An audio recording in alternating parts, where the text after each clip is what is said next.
आत्मा, परमात्मा, भाग्य तथा पुनर्जन्म जैसे शब्द संभव है कि शुरुआत में भ्रम व अज्ञानतावश गढ़े गए हों। तत्कालीन परिस्थितियां तथा सीमित जानकारी भी इसका कारण रहे होंगे, लेकिन कालांतर में जिस तरह से ये साधन संपन्न, शक्तिशाली, भ्रष्टाचारी लोगों व हरामखोर धर्मगुरुओं के हथियार बन गए, वो संपूर्ण मानव समाज के लिए एक स्याहतम अध्याय है। दुनिया भर के अलग अलग हिस्सों में पनपे मानव जैसे जैसे विकास की ओर अग्रसर हुए, उनकी आवश्यकताएं भी बढ़ीं।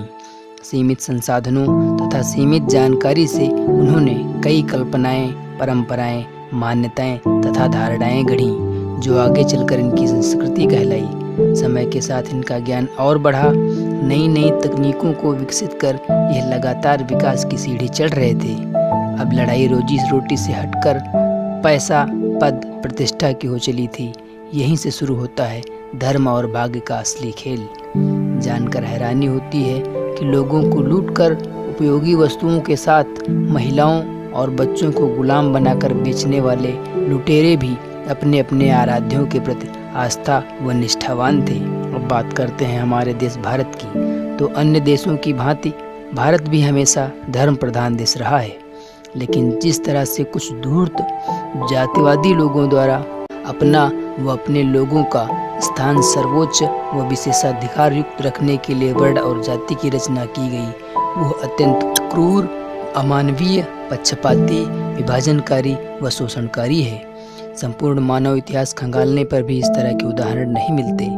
आत्मा, परमात्मा, भाग्य और पुनर्जन्म में जिस तरह से इन्होंने ऊंच नीच, स्वर्ग नरक, पाप पुण्य तथा कर्मकांडों का मसाला लगाकर धर्म नाम की विशालकाय इमारत तैयार की, वह बहुत ही मजबूत है। इसे ढहाना अति आवश्यक है, क्योंकि यह देश के बहुसंख्यक और मेहनतकश लोगों के हित में नहीं है। ये सिर्फ उनका मजाक ही नहीं बनाती, उन्हें इसे अपनी नियति मानकर रहने के लिए विवश कर उनका शोषण भी करती है। हमारे मानवतावादी विद्वान, चिंतकों, समाज सुधारकों की प्रेरणा से नीति नियंताओं ने काफ़ी हद तक इसे सुधारने की कोशिश की। उन्होंने इसीलिए देश को एक धर्मनिरपेक्ष राष्ट्र घोषित किया और बगैर किसी भेदभाव और पक्षपात के सबको न्याय और अवसर की सुगमता देकर समतामूलक राष्ट्र बनाने के लिए प्रेरित किया। लेकिन सत्ता में बैठी सरकारें लगातार इसके प्रति असंवेदनशील रहीं। साथ ही उन्होंने परिस्थिति को यथास्थिति बनाए रखने के भरसक प्रयास किए। वर्तमान सरकार इन सब से आगे निकल चुकी है। उसका ध्येय ही है वर्णाश्रम व्यवस्था पर आधारित हिंदू राष्ट्र। तो क्या आप हिंदू राष्ट्र में अपनी औकात से परिचित हैं? याद रहे, आप वही कर पाएंगे जिस काम के लिए आपकी जाति को अधिकृत किया गया है।